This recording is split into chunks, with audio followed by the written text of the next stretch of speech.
आपका वक्तव्य समुदाय की विविधताओं पर था, आपका वक्तव्य प्लूरलिज्म पर था, लेकिन आपका निष्कर्ष जो है उसमें एक किस्म का विरोधाभास था। जब आप ये कहते हैं कि मस्जिद में राम कथा हो सकती है या नहीं हो सकती है, या मंदिर में नमाज़ पढ़ने की बात जो मुरारी बाबू को आपने कोट करते हुए कहा, मैं ऐसा कहना चाहूँगा कि संदर्भ और तरीक़े की बात यहाँ पर महत्वपूर्ण हो जाती है, क्योंकि अगर ये सवाल इस तरह से लाया जाएगा तो यकीनी तौर पर ये कहा जा सकता है कि ये संभावना नहीं है। लेकिन अगर हम इसको विविधताओं के साथ रख कर देखेंगे तो चीज़ें साफ़ होती चली जाएंगी। ये इसलिए भी साफ़ होती चली जाएंगी क्योंकि एक तरह की मस्जिदें भारत में नहीं हैं। ये इसलिए भी साफ़ होती चली जाएंगी कि नमाज़ पढ़ने का तरीक़ा भी एक तरह से नहीं है। और अगर मैं ये कहूँ कि एक तरह के मुसलमान भी भारत में नहीं हैं तो चीज़ें और भी साफ़ हो जाएंगी। तो जितना ज़्यादा हम प्लूरलिटी में जाएंगे तो उतनी संभावनाएँ बढ़ेंगी। लेकिन ये सवाल जो है ये उन संभावनाओं को ख़त्म करता है। ये हमें उस बात पर लाता है जब हम हिंदू और मुसलमान को एक श्रेणीबद्ध राजनीतिक समूह के तौर पर परिभाषित करते हैं। और मुझे याद आता है 92 का वो दौर, जब मैंने बहुत सारे लोगों को पहली बार ये पहचाना कि वो दरअसल मुसलमान हैं। इससे पहले उनकी मुस्लिम पहचान इतनी महत्वपूर्ण नहीं थी। तो इसलिए आपका जो पूरा वक्तव्य है जो कि विविधताओं पर, प्लूरलिज्म पर आधारित है, उसके निष्कर्ष को मुझे लगता है थोड़ा और बारीकी से देखना चाहिए। I also felt there was this, I wasn't quite sure if your starting point and where you ended your statement quite connected to each other very well. You started by your interpretation of Indian civilization, which, you know, anyone may or may not agree, but after all, it's a very rich and complex interpretation of India. The conclusions I felt, or were they conclusions? Let me just simply say your final remarks had an edge, had an element of provocation which didn't quite flow from the spirit of what you said. Somehow, I have not been able to perceive any kind of conflict or contradiction in my statements. In my view, the conclusions also were in consonance with the initial presentation. As you said, Muslims, I don't think they are a monolithic community, no. Very much varieties are there. I also understand that. Despite that, I stick to my suggestion that if religion has to be the mode of establishing relationship between man and the maker, perhaps my suggestion will go a long way in building up harmony, rather than keeping everybody segregated and separated and isolated, insulated and in conflict with another. That's what I think. Let us assume that मस्जिद में नमाज हो, मंदिर में कथा हो, लेकिन जो हमारी शेयर्ड कॉमन स्पेसेस हैं, पॉलिटिक्स की, लॉ की, बाकी प्रोफेशंस की, बिल्कुल जो गली मोहल्ले की जो ज़िंदगी है, उसमें जिसको हम सेक्युलर स्पेसेस कहते हैं, उसमें हम ये वाइब्रेंट और डायनामिक सेक्युलर कल्चर कैसे बनाएं? क्या हम डिफरेंस एक्सेप्ट करने के लिए तैयार हैं कि कोई अन्य पुरुष महिला हमसे, उसका पहनावा फ़र्क है, उसका विश्वास आस्था सब फ़र्क है, तो क्या हम ये डिफरेंस को हम अपने सेक्युलर कल्चर में इसको हम जो है अहम मान के चल सकते हैं? गोलवालकर जी का भी ये एक कथन था कि हिंदू और मुसलमान जो हैं दो बिल्कुल फ़र्क राष्ट्र हैं, माने बिल्कुल एक तरह से जिन्ना का जो मिरर। एक तो गड़िया जी भी हैं जिन्होंने कहा कि जैसे त्रिशूल का एक दूसरा नया रूप, एक बिल्कुल इंस्ट्रूमेंट ऑफ वायलेंस के रूप में उसका उपयोग किया, ना कि धार्मिक उसका। तो कुछ इसके बारे में भी आपकी अगर आप टिप्पणी कहें तो बहुत कुल मिला के जो बात उभर रही है इन सब 2-3 टिप्पणियों से, वो है कि जिसे आप विविधता कहते थे, कि आपने 2 बहुत खूबसूरत चीज़ों से बात शुरू की। आपने कहा कि divinity everywhere and respect for all modes of worship. अब इस बात को एक शैलो तरीके से देख सकते हैं, इसी बात को डीप तरीके से देख सकते हैं, और मैं समझता हूँ इसी में आपसे सवाल है गोविंदाचार्य जी। एक शैलो तरीका ये है कि yes, respect for all modes of worship provided you follow the format that I happen to lay down. I'm happy with modes of worship. 33 crore में आप भी 4 लोग जुड़ जाइए, लेकिन 33 करोड़ में जुड़ जाइए। दूसरा एक डीप विविधता है, डीप डाइवर्सिटी है, जिसमें ये है कि न सिर्फ मैं अलग अलग मोड ऑफ वर्शिप के लिए तैयार हूँ, बल्कि ऊपर वाले से अलग किस्म के संबंध को समझने के लिए भी तैयार हूँ। वो भी अलग हो सकता है। जो शक दूसरों की बात में आ रहा है, हो सकता है वो शक गलत हो। जो शक मैं सुन रहा हूँ दूसरों के मुंह से, और वो कहीं मेरे मन का भी शक है कि आप शैलो डाइवर्सिटी के लिए तैयार हैं, डीप डाइवर्सिटी से अभी नहीं है। उल्टा समझाइए।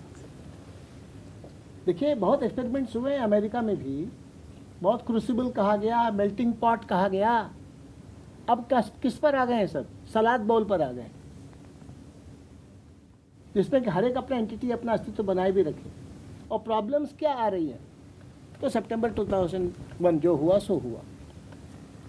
प्रॉब्लम्स क्या है, इसको एक बार देखने समझने की ज़रूरत है, मेरा ये निवेदन है। दूसरा, जो बात कही आपने और आपने, एक अच्छी चर्चा की आवश्यकता है कि संस्कृति, कल्चर उसका अंग्रेजी अनुवाद नहीं है, संस्कृति, सिविलाइजेशन, सिविलाइजेशन भी पूरा नहीं पड़ता, इसीलिए कहता हूँ। कई शब्द ऐसे, फैमिली आप कहेंगे, परिवार का फैमिली अंग्रेजी अनुवाद सही नहीं है। उस तरह से धर्म का अंग्रेजी अनुवाद रिलीजन नहीं हो सकता। वो ठीक, मुझसे इसलिए सहमत। संस्कृति, संप्रदाय, दैट इज व्हाट रिलीजन हम मानते हैं। और नेक्स्ट, ट्रेडिशन, परंपरा, तीन चीजें हैं। तीनों में गड्ढ-मड्ढ करने से यह समस्या पैदा होती है, मैं मानता हूँ। तीनों की समझ और अच्छी होने की आवश्यकता है, आज मेरा ये अनुभव बना। दूसरे संप्रदाय की बात आपने कही, देखिए कहीं झगड़ा लड़ाई नहीं है। मोहम्मद पैगंबर मोहम्मद साहब हों या जीसस क्राइस्ट हों, रामकृष्ण परमहंस ने उनके रास्ते भी से चलकर उसी ब्रह्म का साक्षात्कार किया, इसलिए हमारे लिए वैसे ही वो आदरणीय है, कोई बात ही नहीं है। लेकिन बात यहाँ आती है, देखिए religion is just like a toothbrush. मैं अपना टूथब्रश इस्तेमाल करूँ, आप अपना टूथब्रश इस्तेमाल करें, मुझे कोई एतराज़ आपको भी नहीं होगा। इसलिए जो आप डाइवर्सिटी प्लुरलिज्म की बात करते हैं, तो इससे ज़्यादा लिबरल और क्या होगा? गड़बड़ी वहाँ होती है जब मैं कहूँ कि आप भी हमारा टूथब्रश इस्तेमाल करिए। ये फॉर्मेट की बात केवल नहीं है, और झगड़े लड़ाई इसी बात पर हुए हैं। और इसी में जब ये मानते हैं कि सबका भगवान भगवान, प्रोसेलिटाइजेशन की ज़रूरत नहीं, भारत की तासीर तो वो है। तो मैं इस संदर्भ में बात अपनी कह रहा हूँ। और नहीं तो डेमोग्राफिक चेंज होगा तो फिर देश के वहाँ के जो जियो कल्चरल ट्रेट्स हैं उस पर आघात होगा। What constitutes religion? What constitutes Samskriti? And what constitutes tradition? Otherwise what happens? Lighting a lamp, it is a tradition. Should it be constituted as a matter of religion? In Bharat, breaking coconut is a tradition, not religious exercise at all. Spirituality and religious practices are different. Spirituality is the bane of every religion. It has to be. Otherwise it ceases to be religion at all. So all these aspects are also to be sometime, not now, not today, perhaps not possible. So in that, in Bharat, perhaps I have never any objection to any mode of worship, because it all leads to the same, Almighty. And I welcome people having, for example, Gandhiji said, if somebody got converted to Islam in his own family, he never objected to it. Better don't get converted into Hindu. No. Be a better Muslim. That is what Bharat thinks. That's what I too think. I'm what one would probably call a secularist, and for most of my life, I had almost a revulsion to the RSS, if I may put it like that. However, in the last few years, I've had a doubt, and therefore, I mean, to some extent, I agree with Mr. Govindacharya. The doubt is, have the secularists in this country become as fundamentalists as we accuse the hardcore RSS people? For example, in what Mr. Govindacharya said today, I could not find the contradiction that perhaps you and some other friends could. It is not an issue of religion at all. And yet, whenever there is injustice to a Muslim, instead of looking at it as injustice in a system, perhaps injustice to the poor, injustice to the disprivileged. We think in terms of it being injustice towards Muslims. So I'm just posing an issue. I certainly do not agree with those who believe in Hindu fundamentalism, but I do believe that perhaps the secularists amongst us are also taking slightly extreme positions and looking at things with a very colored lens, if I may put it. You know, one of the things I suspect, probably Hilal would have in his mind and some other friends, was towards the end an insistence that the patience must not be tested. Now, in my ears, it sounds somewhat, I wouldn't call it a threat. It sounds something which is beyond a normal democratic negotiation, give and take. I am neither issuing any warning nor issuing any threat, but I am just explaining the dangers ahead. Otherwise, despite all of us sitting discussing everything, none of us could avoid 6th December happenings. Afterwards, we can take recourse, we can blame this, that, X, Y, Z, everything.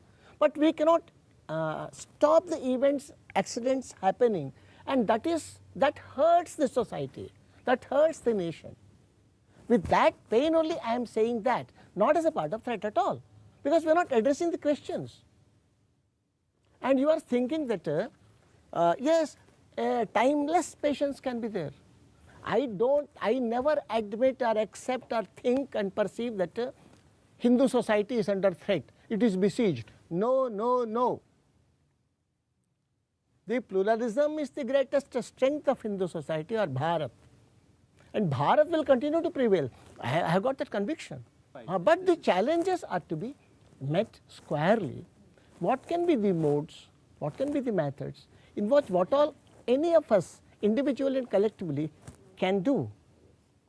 That's matter of grave concern and urgent need also. That's what I feel.